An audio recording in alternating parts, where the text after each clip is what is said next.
Hi everyone, and welcome to our First Class Learning podcast series. Today we're going to be talking about what background experience do I need, a question we're often asked. I'm Ray Calder, I've been a centre manager now for nearly 4 years, and I've been joined today by Emma and Lisa. Just to let you know, we are recording in a real tuition centre, so any background noises, please bear with us. Hi Emma and Lisa, so if you tell us a little bit about yourself, your relationship with First Class Learning. Yeah, certainly. Hiya, my name's Lisa and I am First Class Learning Centre Manager in Leeds, and I've been running my business now since April 2020, so just over 3 years. Excellent. Morning, my name's Emma. I run a couple of tuition centres in the northeast, and I've been running now almost 12 years. Wow, so I think that needs a medal for that. So I think we'll start with one of the most asked questions, and that is, do you need to be a teacher to start a tuition franchise? So if we start with that, which we're asked all the time, who wants to go first? I'll go first, that's fine.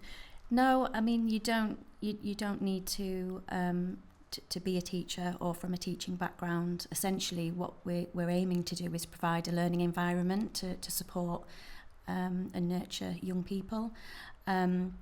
So, no, I don't feel that's necessary. Yeah, I would definitely agree with that.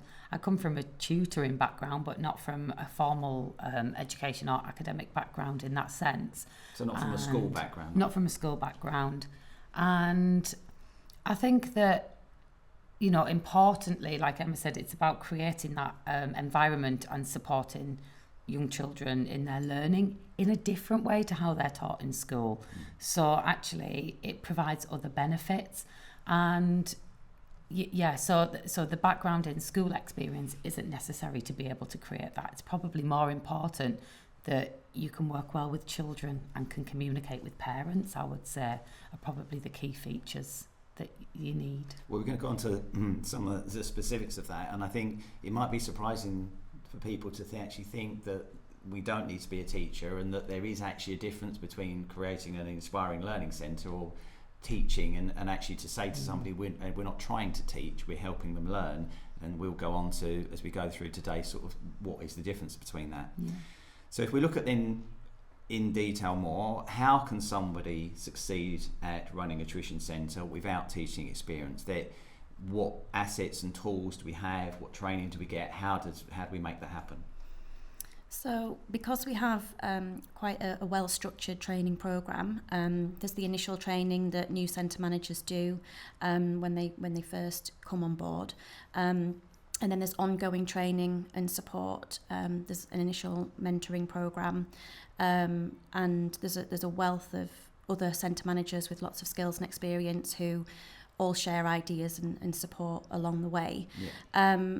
Along with that, you know, in terms of the way that the programmes are structured and the way that the materials have been written, as long as you have, you know, yourself or your staff who are supporting within the centres have a great level of maths, English and science, that the materials do outline, you know, the prescribed methods and standard methods of how you need to kind of create that support appropriate to how it's followed in school. I think, it's like one thing that I think was a bit of a lifesaver for me, not being, you know, feeling confident with my maths and English, but not being too confident in, say, the methodology of how to teach a certain, let's say long division, for example, right? And then being faced with that and being able to use even the handbooks, which are also provided to the children, to, you know, quickly have a little look at, right, okay, that's how we're teaching them. That's the method that we're following, because that's the method that they'll be taught in school, so it's not confusing for them. You can teach yourself pretty easily how to then help that child to learn that method. And the materials, obviously, they are designed to build up in incremental steps, so that it's not just bang, you're doing long division. They're supported up to that final stage. And for you as well, you've got as much access to those notes, to those methods, to that training as the student has. So you're never really left high and dry. Yeah. You've got the support there within the materials themselves. We talk about sort of bite-sized daily learning, don't we? And that sort of bite-sized chunks is a way of being positive to the child, because they don't have to learn too much in one go, and that's a difference to school.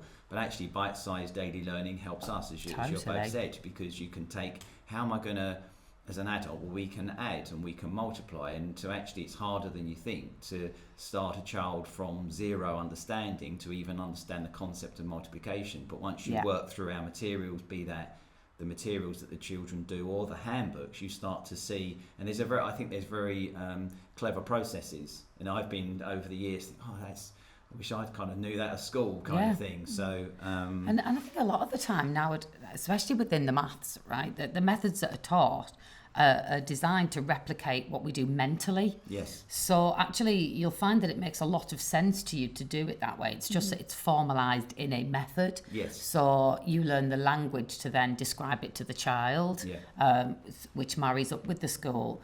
But it's definitely not a prerequisite to be actually physically teaching those or have previously taught those things in school. One of the things I say to my staff in the training is our job is not to teach. I want you to help the child get the most out of the worksheets, and the worksheets almost to do the hard work.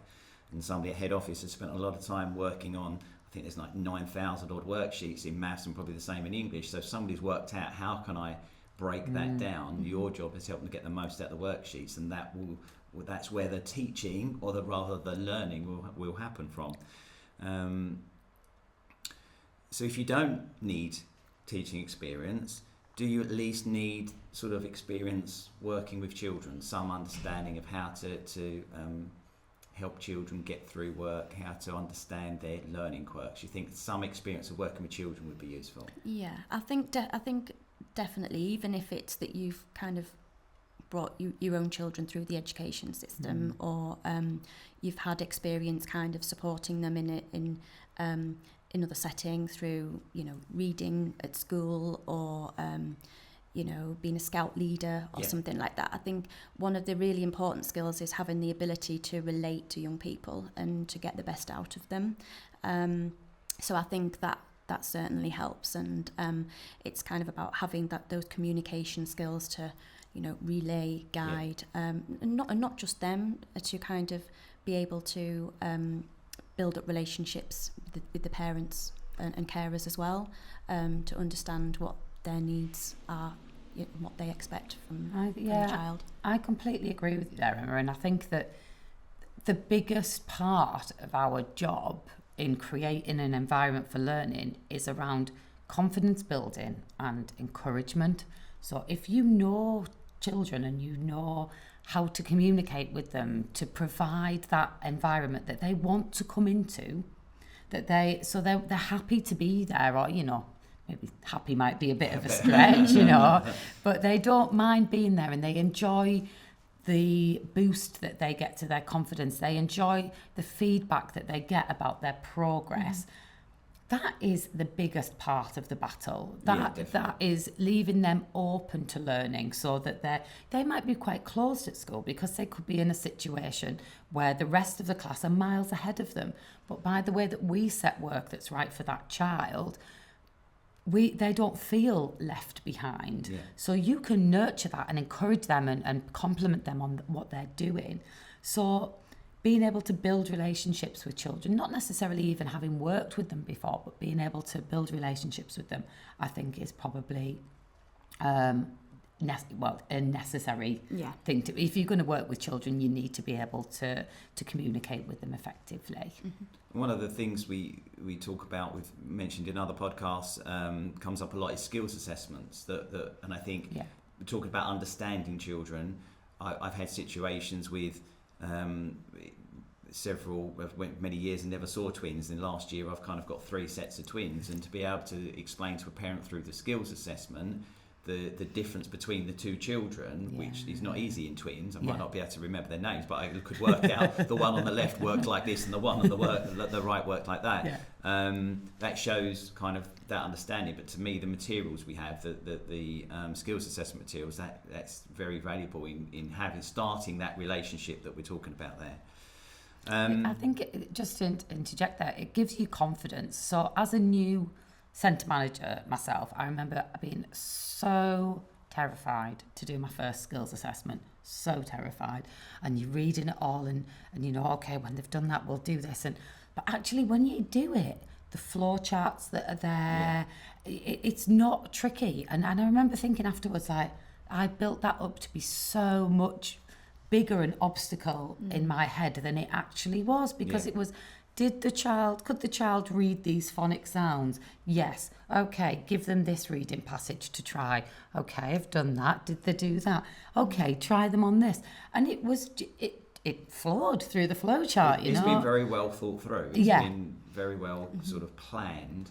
Absolutely. And it also gives you some of the vocabulary then to talk to the parent about, you know, you would need to spend some time familiarising yourself with what that page is testing, right? And getting some of that key vocabulary yourself or what have you. But you can look then and be like, okay, what I can tell you is that your child very specifically can answer this type of question, but can't take that to the next step and answer this type of question, which is all there and laid out for you. So once you become familiar with what's already given to you, you can confidently talk to parents, which I think is the second part of it, isn't it? Is having that confidence.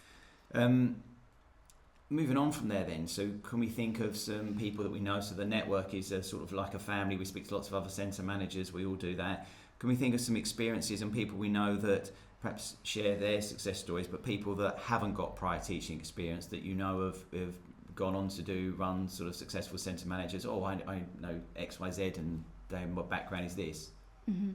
Yeah, I mean, we've got a wealth of centre managers from a range of backgrounds, and I know there are some who may work in school or may already kind of do clubs and activities with children, but I think generally it like we've said before, it is about, you know, having those skills to actually be able to relate and communicate and to bring the best out of them.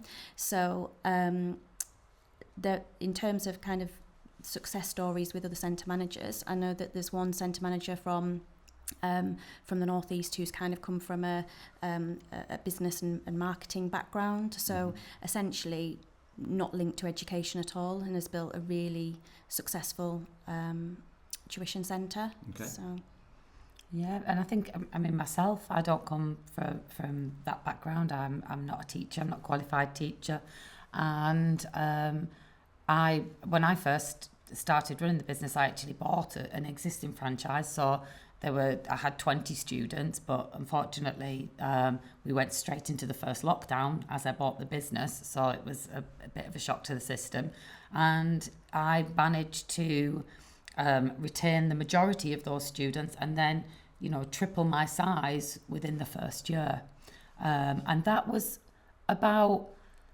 keeping relationships with parents going through lockdown and providing some security and quality of work when education was very wobbly for a lot of families, and that consistency for them. So I overcame a lot of my fears about not being a teacher in that first year, because it just proved to me that actually that wasn't what mattered to the students, and that wasn't what mattered to the parents, and it didn't matter in terms of the outcomes of the kids you were working with. They were still progressing, they were still getting great results and becoming great success stories, and I wasn't the teacher, so I could kind of let that go a little bit by the end of the first year. We can learn a lot from that, you know, that situation, because to grow a centre and to become successful, you need to not only attract new people, and at the moment, obviously, there's quite a big demand because COVID's had a massive impact on children. So there is a lot of people come to us for help. However, if you wasn't running the centre successfully, you would lose as many people as you gain. So to have the growth that you've had, that shows that you've not come from a teaching experience, but you've still been able to grow a successful tuition business. But I just want the sort of audience to realise that doesn't just mean, it's easy to go and find new ones. You have to keep hold of your existing ones, and if you're not providing a good service, the children aren't improving, they will drop off. So we are doing that. I've not come from a teaching background as well. I think I still do a lot of sports coaching, so that's an example of a mentoring role, sort of helping children learn how to, if I can help them learn how to play cricket or football, then translating that to, let's look through these worksheets, let me help you learn how to multiply or learn your phonics or learn how to spell and things like that. So I think that's quite an interesting part to then go from that. Similar thing, so outside of just teaching, what kind of experience can people have contribute to success? So it could be small things that you don't think of, and we touched before, just actually being a parent. Totally being a parent. Yeah, absolutely. We were talking this morning, weren't we, Emma, about how when you've got, like, my daughter is just finishing year 5 now, I can very confidently talk about the year 5 curriculum to a parent now because I know it inside out, because I've watched my daughter go through it. Yeah. So every year she goes through school, I become more confident in my language to be able to talk to parents about what their child is going through, and you just get to know it a little bit more in depth, don't you? So I would say, if you're a parent, you've definitely got a bit of a kind of heads up in that situation, haven't you? Yeah, I think, yeah, definitely. I mean, we were talking also about going through the phonics, weren't we? Yeah. And I think unless you have done some work already in a school setting, or you've brought your children through like the phonics system, there's quite a lot to learn, isn't there? But actually, we were also talking about the support that the handbooks offer, with kind of how you should be delivering, to kind of complement how the children are kind of taught in school. So yeah, I think although you don't need to come from that kind of teaching background, it does definitely help to have supported children in some way. And being a parent is one of them big examples. Yeah, I think thinking going back, or just continuing to think about the being a parent and starting a tuition business, we often think about how that helps you understand how to help and work with children, but something that's probably not thought through when we do in second nature, but it also helps you to understand how to deal with another parent. Yes. So how to then understand what their parental concerns are. Yeah. What does it feel like to be a parent?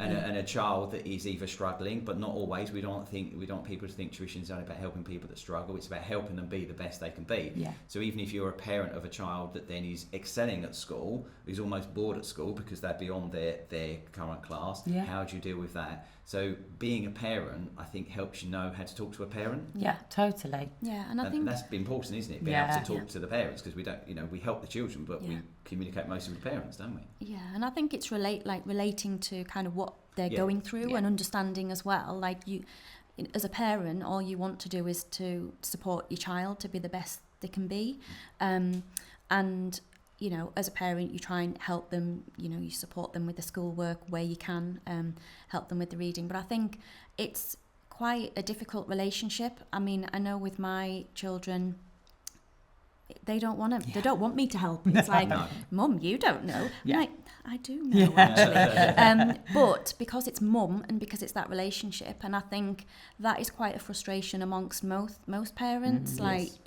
Children don't want to kind of take on board the advice of their parents always. So I think being able to kind of relate to parents and understand that yes, they want to help, but sometimes they just don't know how to, so they're calling on you to do that.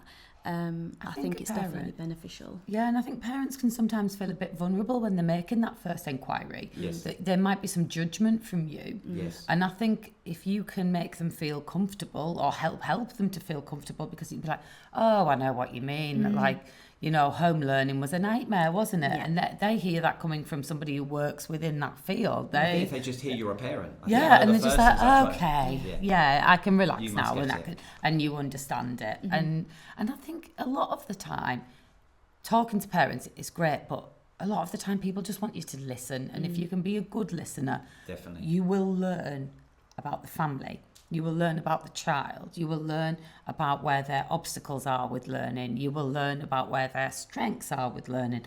Just by letting somebody talk to you, you will get, we're very much, don't we, believe in kind of learning as much as we can about that child to kind of help them and support them, and helping that child to feel comfortable with you. So being able to listen, I think, is one of the the best skills that you can bring into this business. Yeah. And we've touched already a little bit on the skills assessment. I think that's a really massive part of our armoury, that if you was to join first class learning, it's going to be an essential tool that you're given. We spoke about how that helps us tailor and make a personalised plan as well. Yeah. But I think it's a massive help in having so we come across as another parent, showing that we relate to them, we understand that. And sometimes I think I've been in situations and a parent says, well, you've given me more information about my child than I get from school. And I feel bad a little bit, because it's kind of, well, school would love to give you that. They can't do that. But that's quite a key, isn't it? So through the skills assessment, having that conversation, I think, you know, the more detail you can give and conversation, the parent appreciate that. Yeah. We're filling the gaps, aren't we? We're filling the gaps not just for the child. If the child needs those gaps filling in the skills that they're missing from their education, but it's filling in those gaps for the parents as well, and giving them a little bit more insight. And with that, they can support more at home if they need to. Yeah. They know specifically where. And I know that a lot of people bring their children to tuition because they might know that, my child needs support with their times tables. How do I start with that? How do I build on that once they know it? They don't have the path that we have of how to take a child from nothing all the way through, or from midway through, and tidy up at the end for them, or what have you. We provide that for them. So they might know generally where their child needs help, but we can give them the specifics. Well, I think that touches on something I was going to mention about sort of parents that I often see in their anxiety, and their anxiety sometimes comes from that either they've identified at home, or somebody at school has said to them, your child needs a support in maths, or your child needs a bit of support in English.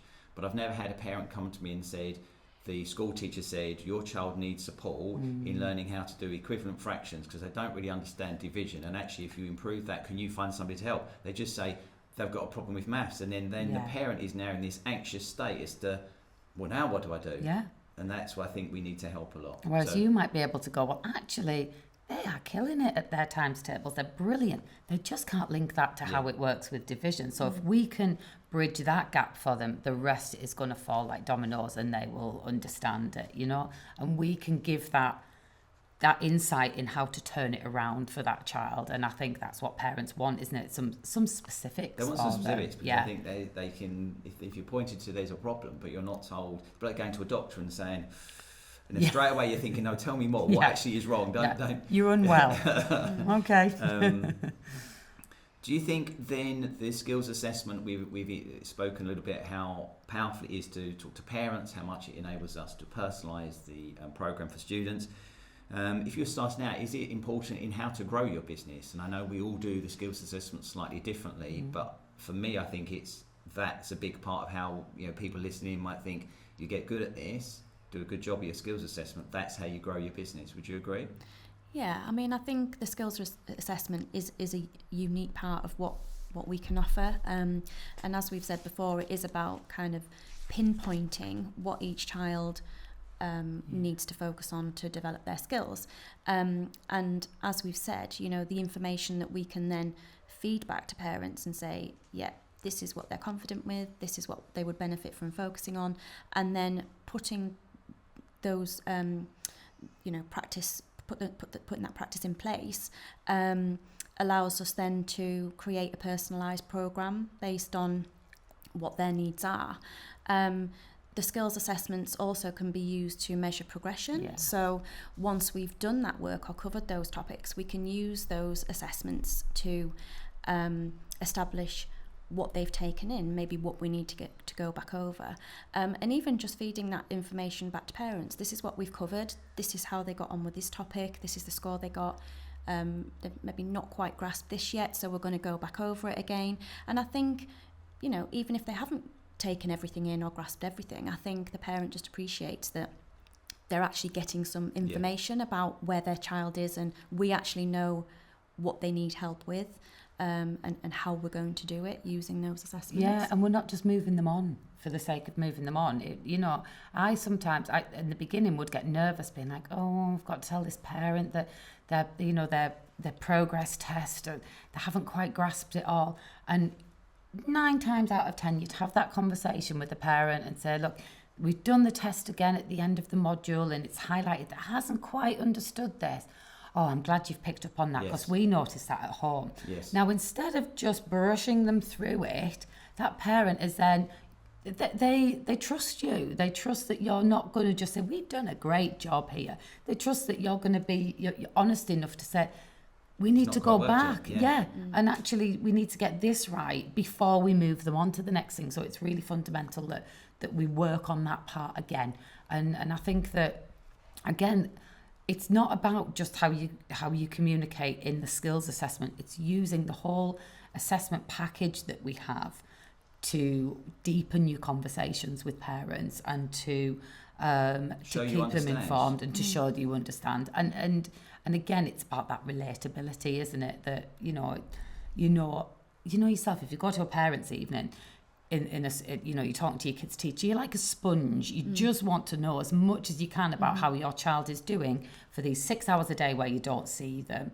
So if we're giving more than that, and we've got these assessments to back up what we're saying and we can show to parents, then I think that we're fulfilling a need that those parents have to help understand what's happening with their child educationally. So I think if we think back to the titles or what background experience do I need, then these other skills that you might sort of think, being a parent, seeing other situations, you can pull things into work. You might have in other work that you've done and people have had to do some learning, repeat some learning. It actually isn't any different. So just having worldly knowledge of how people learn, I think we predominantly deal with children, but adults sometimes learn in a similar way. And that's why I think that the sort of background experience is about being able to relate and understand the situation.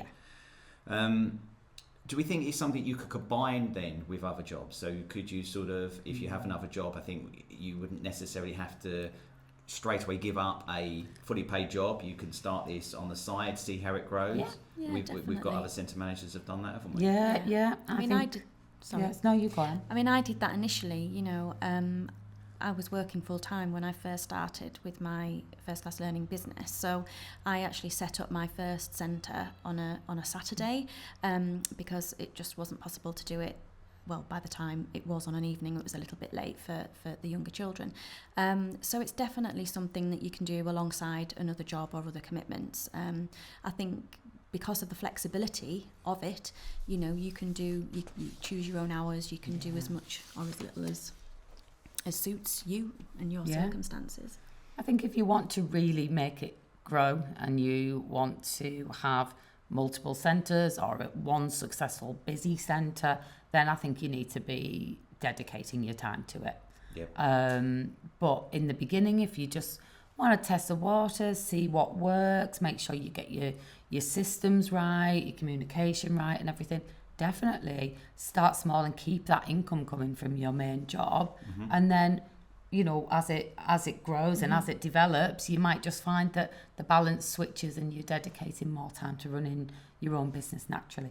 And obviously in the beginning as well, it's new, and even you as a learner, you're eager to learn, you want to get involved, you want to know more about it. You're going to really find the conversations that you're having challenging and fulfilling, and I think that naturally you will want to spend a lot of time on it, otherwise you wouldn't have gone into it in the first place. We had another podcast, hopefully people can find a link to, about the support you get and the support we get at the start and how you can grow. It's not a case of, I think it's quite an affordable entry level for starting a new business, so that there isn't that pressure of, right, I've immediately got to jump from, I've got to give up my job and I've now got to make a massive income. You can do it gradually. If you want to then start out small, you can gradually, and your fees will increase as you grow. So it gives you that ability to sort of start out and move on. So to finish up, we've had a great conversation there. If a non-teacher approached you and was worried about starting a tuition business, how would you give them the confidence, and that's a key word I think, to go and do it? I mean, I would give them a little bit of background about my experiences over the last 12 years, and also give them information about the support that there is available throughout the network and what they get initially in terms of the training package, the ongoing mentoring support, and obviously all of the support that the worksheets provide in the delivery, the handbook, notes and explanations about the correct methods to the standard methods to show the children. So there's lots of benefits to becoming a first class learning centre manager, and plenty of support to kind of give new managers the confidence to do it. Yeah, I agree. All of that stuff's great. I think what I would also do is try to get them to draw on their own experiences that they've had so far. Yeah. So, you know, have you got kids yourself, or have you got nieces and nephews? Yes. And do you speak to other parents? Are you members of any WhatsApp group with parents, or anything that you can get them to draw out that they're already existingly doing or have done previously? Yes. And be like, well, that's great, because they are the skills that you need. And I think it would be about helping somebody to realise that they've already got the skills that they need, and that first class learning will just help you with the tools and the framework to develop those skills into being a tuition centre manager. I think that's really crucial. That I perhaps touched on the difference between, actually you're not going to try and teach, you're helping them learn, etc. Yeah. But what you said there, Lisa, is I think crucial, that they probably don't realise how much skills they have. And I think that's what we literally sign off with there, that first class learning brings the best of everything. You're going to have you've got a lot of support, a lot of materials, but it enables you to bring yourself to the business. And I think there are going to be other situations where you can't do that. So I think that's really strong. Absolutely. Thank you for your time today. I think we've covered everything there. you. So hopefully we'll have a few people that would inspire to become first class learning centre managers. So thank you for your time. Yeah, thanks, Ray. Thank you. You.